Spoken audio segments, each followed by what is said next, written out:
Target ng Cebu City na maparami ang produksyon ng luya para mapabagal ang pagtaas ng presyo nito pagkatapos ng Setyembre. Yan ang ulat ni Nina Oliverio ng PTV Cebu.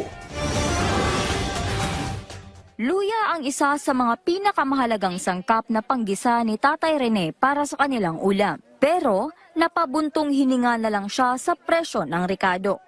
Nasa 150 per kilo na kasi ang presyo ng luya na dati ay nasa 80 hanggang 100 piso lang bawat kilo. Kaya naman, isang piraso lang ng luya ang kanyang binili sa palengke. Wala lang ko sa kilo kay mahal naman kayo. Dagdag pa niya, pagkakasyahin na lang niya ang nabiling luya sa pagluluto ng mga ulam sa kanilang Di pamilya. naman da. Agag mayon lang sagol ni.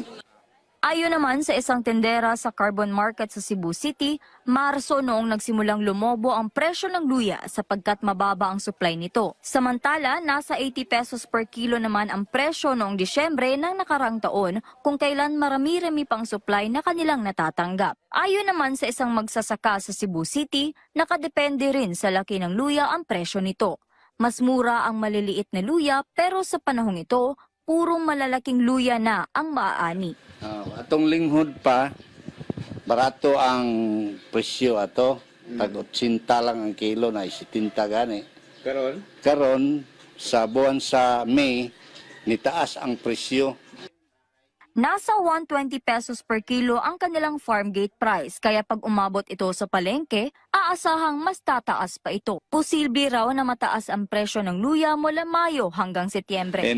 Kuan ana, mabrato na sana siya kay na may daghan linghod. Ito ang bahagi ng lupain ni Sir Andres na kakatanim lang nila ng bagong pananim na luya at kailangan nila maghintay ng 11 months bago pa nila ito ma-harvest. Bukas naman ang lokal na pamahalaan na i-activate muli ang kanilang Price Monitoring Council upang ma-monitor ang mga presyo ng bilihin.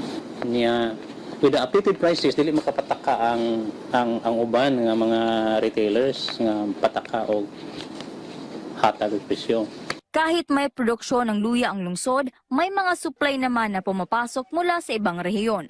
At dahil dito, sisiguraduhin nilang i-monitor na walang hoarding ng luya sa ibang mga warehouses. Coordinatas National Agency kay sila may record na sa mga warehouses bitaw atong ikon pod patabang tani sa.